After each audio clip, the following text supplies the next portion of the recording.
They're bold, they're boutique, and they might just be Southeast Asia's best airline. Everyone is talking about Starlux, the brand new Taipei-based carrier that's aiming for the stars. Today I'm flying business class on the Airbus A330neo. And as a Starlux virgin, I'm ready to see if the experience is truly as luxurious, exciting, and dare I say out of this world as people claim.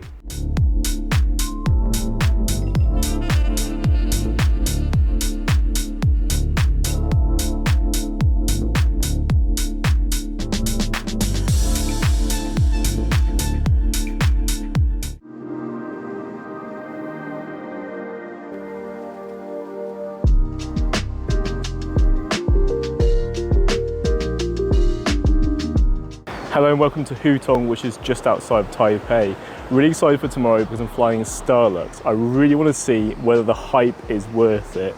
I am flying the A330neo. It was meant to be an A350. A little gutted with that because it's more their regional product, but very excited. See you in the morning.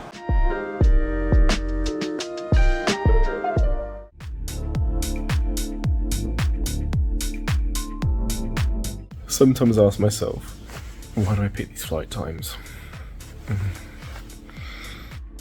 After staying in bed for as long as possible, I finally found the motivation to get up, freshen up, find all my belongings before heading downstairs for the 5 AM shuttle.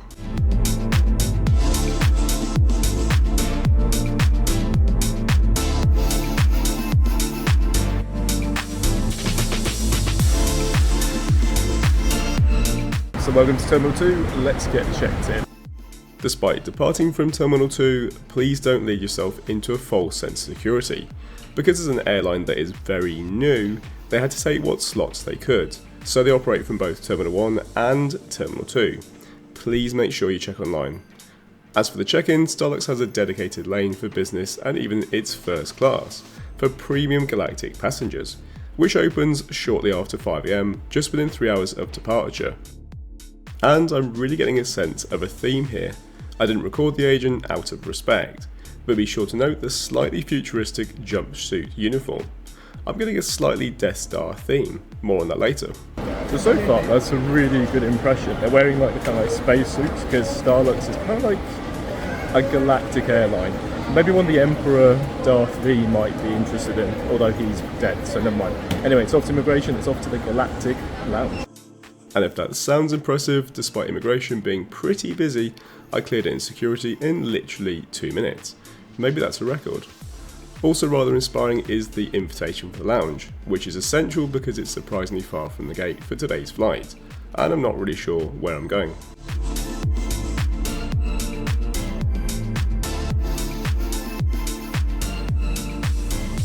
First impressions of the lounge leave me a little speechless.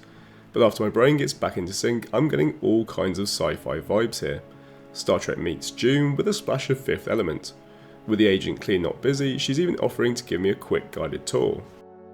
Whoever decided on the large yellow lockers is a genius, because they aren't just only useful, but they really blend in with the theme. The upper floor of the lounge consists mainly of food buffet, and there's a seating area that feels like I'm about to be called off my lunch break to go fix the hyperdrive. When it comes to food, you could enjoy a space wiener. At least in the UK, you can't call it a sausage because if it has less than 20% meat, it's not a sausage. The other items feel very down to earth, and while it looks very tasty, there isn't an endless selection. And it's only 6 AM in the morning, and I'm not really much of an alcoholic, but for those who like a drink, there is a good selection. For those who don't though, there's plenty of the usual suspects. Also, the apple juice looks quite futuristic. After sampling a few space snacks, I'm walking back towards the lockers, in search of the lower level. I have to say I'm pleased that I tried the lounge early in the morning. It's very peaceful, but it's not very large, and I wonder how busy it gets close to peak times in the day.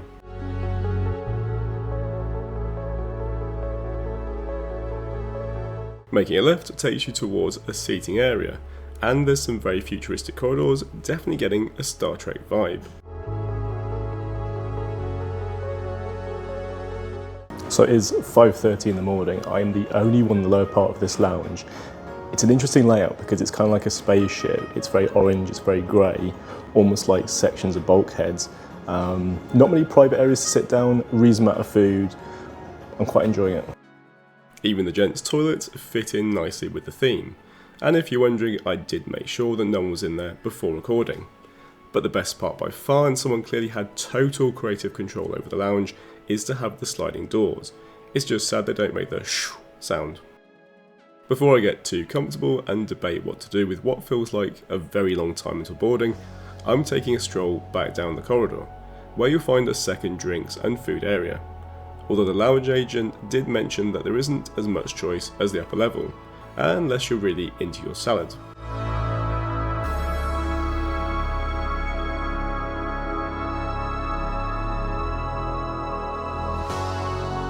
Unfortunately for me, I still have 2 hours until boarding, but I was just thinking last night about how incredible it is that Starlux actually even exists. So it's interesting because the CEO of Starlux actually used to be the chairman of EVA, which was founded in 1989 and is the largest airline based in Taiwan alongside China Airlines. And then there was like a family feud after the original CEO basically died.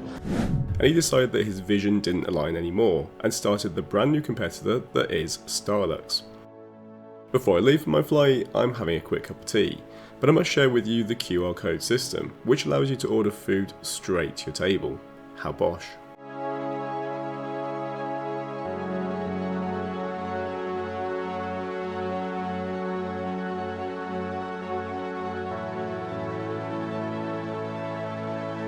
So the lounge is really awesome. It's surprisingly cold in there, so take a fleece or something. What's great is when you leave, there are some free photo cards, postcards on the desk, and they're completely complimentary and definitely one for you AV geeks. Before leaving the lounge, I did check with the agent how far away my gate was for today's flight, because like the expression, the early bird gets the worm, and it's just less awkward getting footage of the cabin when there aren't a full load of people staring at you. As it happens, the lounge is in Terminal 2 in the D gate, while my flight departs from the C gate at the very top. After finding a shop along the way that sells Cathay Pacific merchandise, I wasn't really prepared for when I arrived at the C1 gate. Clearly, architects here have far more dreamlike visions and budget than any other airport, because this one's pretty magical to build a garden at the gate, and not in a Singapore Changi-like way.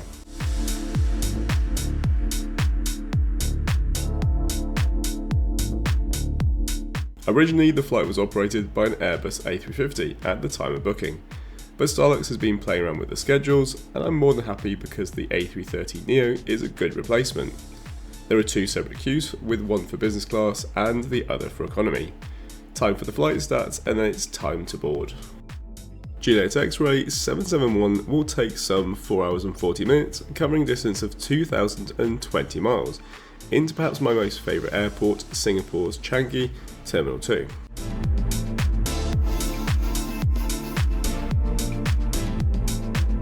If you saw our review of Turkish Airlines Boeing 787 in business class, then today's product is going to feel really similar. On the screen you'll see Starlux's 7 rows of business class, which is unusual because if you look at row 2, you'll see that all the seats have the table on the same side, with row 3 going the complete opposite direction. In comparison to the majority of airlines, the advantage here is that if you're sitting next to a complete stranger, there's some degree of distance and privacy. The downside being if you like the person you're travelling with, then they might just be a little too far away.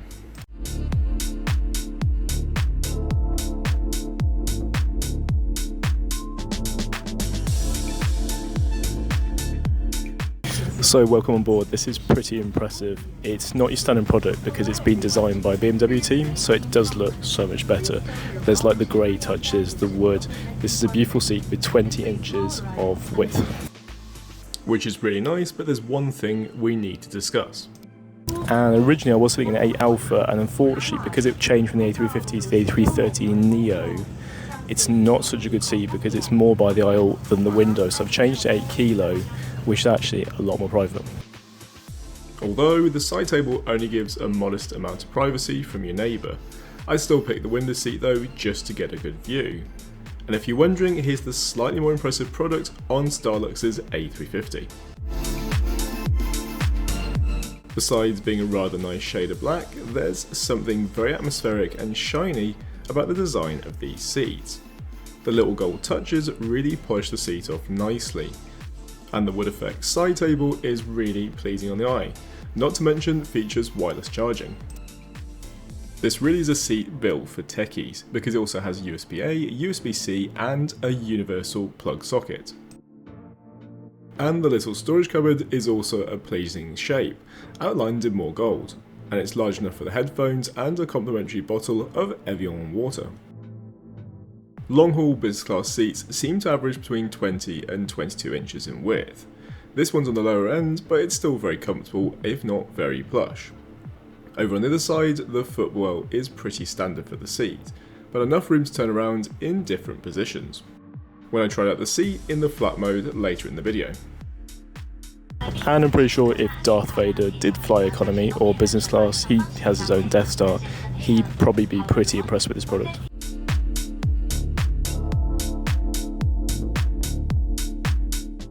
The menu's design is clean and less is more but pleasing on the eye, and the bronze coloured pillow was a medium size for an airline.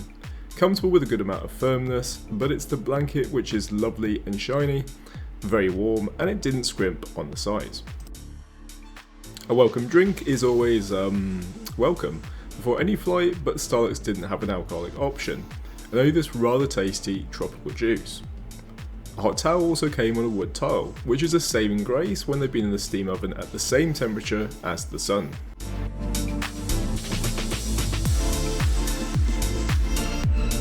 With the tug ready to push the plane backwards, the safety video, which is star themed, begins to play. It certainly does differentiate Starlux from EVA and China Airlines, which take a more serious and subdued approach. No one could ever say that Starlux isn't fun.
For those that love scrolling Instagram Reels all day long, Starlux has your back, with complimentary Wi-Fi, which is unrestricted, not just texting, for those in first and business class.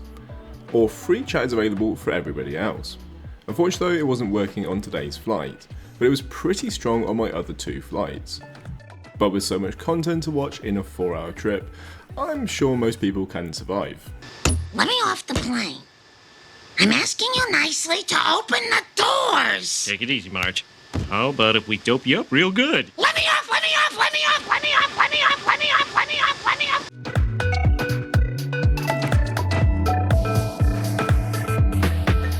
Starlux is really pushing the tech here, and even if you're in economy, you get a 4K display. And just a note, if you're curious to see what their premium economy and economy products are like, and live up to the brand's image, then you know exactly what to do. Honestly, every like, subscribe, and even just watching our videos really helps, and we are eternally grateful for your support. On the Airbus A330neo, the screen size is 17.3 inches, and it's big and beautiful, and luckily not overly glossy. What's not quite as good is the TV series which are available, which isn't an issue solely found on Starlux, with many airlines just falling a little bit short here. In honesty, I can't blame them because I'd like to think that most people fill their time watching movies. And this really is a modern product because not only can you connect your own Bluetooth headphones to the in-flight entertainment, there's lots of things like the wireless charging, which is so useful because I can't be bothered half the time to take my charger out, but unfortunately it's necessary. You could also just use the provided headphones, which are bronze and have a little Fifth Element industrial space aesthetic. And if you have no idea about the film reference I just mentioned, you were probably born after the 2000s.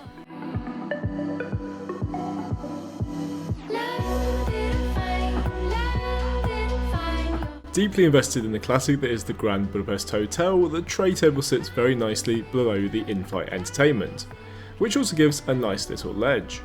It can also be pulled towards you, although it's not the sturdiest during turbulence. But at least if you're desperate for the bathroom during the meal service, you can still push it away and easily escape. And while I distract myself from my ever-growing hunger, here's a look at today's menu.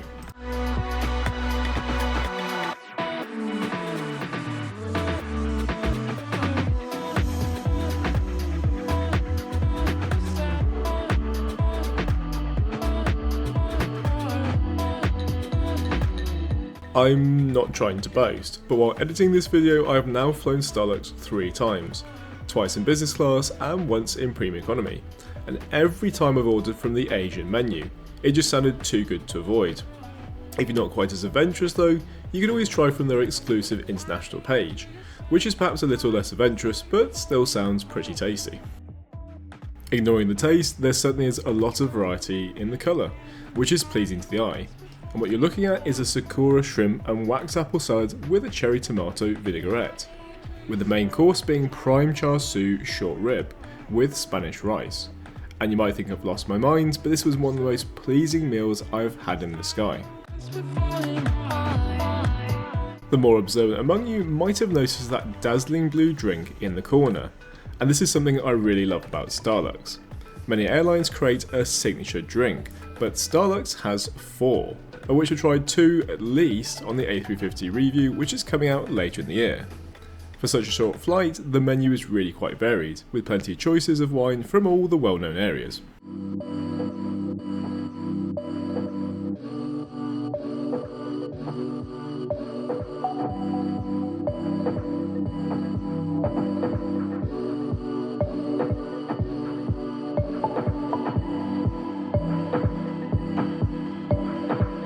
I could just have the fruit plate, which looked really fresh, and why not? But my eyes saw the words Pandan Bars Cheesecake, which sounds so naughty, the devil will probably fly at 30,000 feet just to collect my soul. This is not exactly how I pictured a Bars Pandan cheesecake, but it looks delicious, I'm sure it is. Let's see what it's like.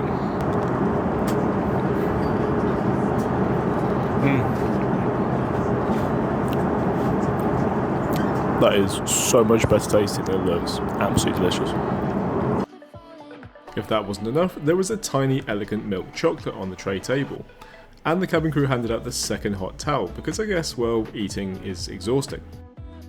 Diving into the in-flight map, we're about a third of the way to Singapore on our 4-hour adventure, so before I go flat and get a little rest, it's time to visit the onboard bathroom, and I think you'll be glad you came with me too because there is something extremely cool inside. So normally it's pretty hard to come up with stuff to talk about the bathroom, but actually on the A330neo and particularly on the Starlux, this is really kitted out. There's nice tones of browns, even like the material behind. It's got a nice texture, blue lighting, wood effect. It's just a really nice place. And there's a few nice products. There is a flower, it is fake, but effort is put in. I'm really impressed.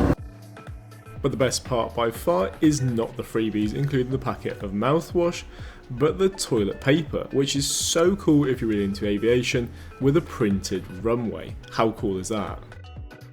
Back in the comfort of my seat, not that the bathroom isn't nice, it's really easy to adjust the seat. And the whole point of business class on a wide-body airplane is to be able to go flat. Now I did watch Non-Stop Dan's video just to get an idea of the product, and he did say that he was travelling to Bangkok, which is I think a slightly shorter route. Obviously Singapore it's 4 hours as opposed to 3, and he said they didn't include the slippers, which is interesting, but the slippers look fairly premium, and I really love the silky bronze colour.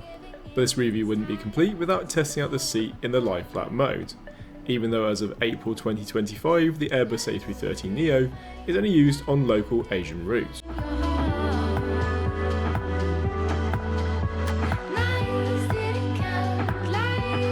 With the jet lag forcing me to wake up early most days, my body didn't fancy a sleep. but that's okay because I was extremely comfortable under the warm blanket. So I settled into Monsters University. It's interesting because Turkish Airlines have the same base seat, and I found the shoulder width to be a little bit restricting, something it's worth considering when picking Starlux's A330neo. With 30 minutes left until landing, I felt a little bit lethargic, thanks to the comfort of the seat, and with one more chance to visit the bathroom and not steal the toilet paper, the cabin crew came round with the selection of sweeties, and the excitement began to build as I intend to sum up today's flight at the world's largest and tallest indoor waterfall.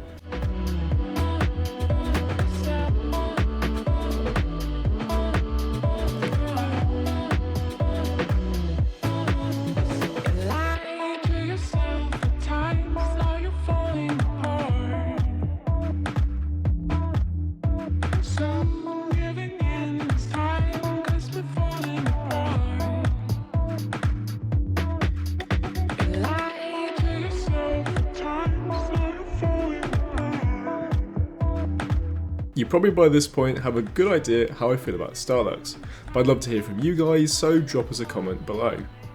It's interesting because there's a rumour going round they might be joining the One World Alliance, but with Cathay Pacific being a veto member, they could say no, so watch this space.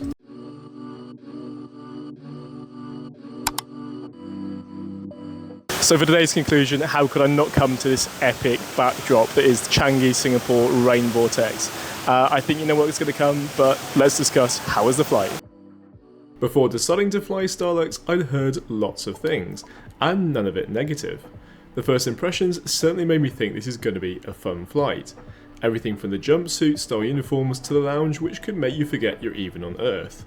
The design of the cabins and the seats are really exciting and extremely comfortable, and the service is right up there with the best. It does appear that load factors aren't quite as high as they could be. Whether that's because they're the newbies on the block, I really wish them well. They almost have a kind of Virgin Atlantic can-do attitude that makes me want them to do really well, and it's made me excited like a child on Christmas morning for my upcoming flights with them. Anyway, hope you enjoyed the video. If you're going to fly it, I think you'll have a great time. Just try and get the A350. Thank you so much for watching.